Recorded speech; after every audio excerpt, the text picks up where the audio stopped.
রেসিপিটি রুটি, পরোটা, লুচি সবের সাথেই খাওয়া যায়। প্লিজ ভিডিওটি সম্পূর্ণ দেখার অনুরোধ রইল। আর ভিডিওটি যদি ভালো লেগে থাকে প্লিজ একটা লাইক করো আর সাবস্ক্রাইব করে পাশে থেকো। বন্ধুরা, আপনারা দেখছেন কুকিং হাউস অফ অনিমা। আজকের রেসিপি সাদা আলুর তরকারি। কড়াইতে তেল গরম হয়ে গেছে, এবার একটা শুকনো লঙ্কা ফোড়নে দিয়ে দিলাম। এবার আমি এই কালো জিরেটুকু দিয়ে দিলাম ফোড়নে।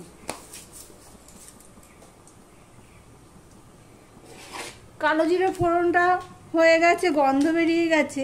এবার আমি এই কেটে ধুয়ে নিয়েছি আলু এইভাবে। এবার এই আলুটুকু আমি দিয়ে দেব।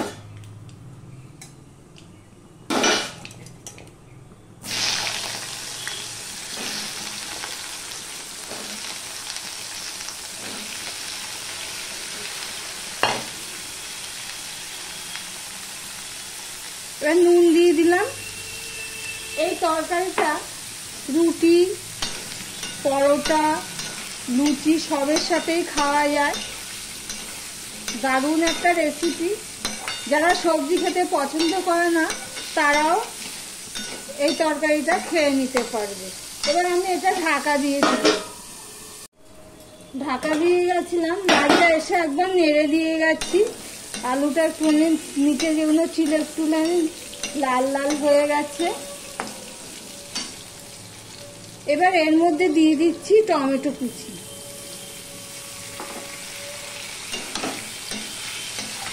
তরকারিটা আমি লো টু মিডিয়ামে করব,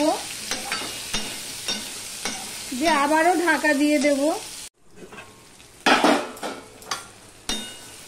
তরকারিটা দেখো অর্ধেকটা সিদ্ধ হয়ে গেছে আলুগুলো, টমেটোটাও নরম হয়ে গেছে। এবার আমি এর মধ্যে পরিমাণ মতন জল দিয়ে দিচ্ছি।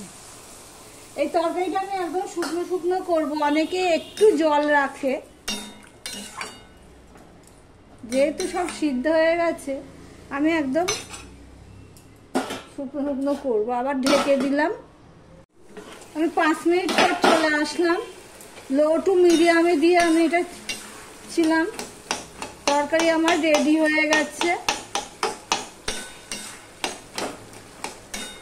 একটু বড় করে দিলাম, দিয়ে জলটা একটু শুকিয়ে নেব। এবার এর মধ্যে আমি একটুখানি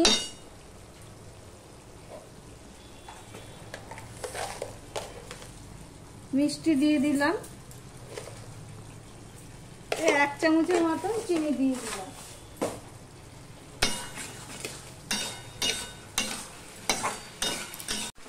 চিনিটা মিশে গেছে। সাদা আলুর তরকারি রেডি।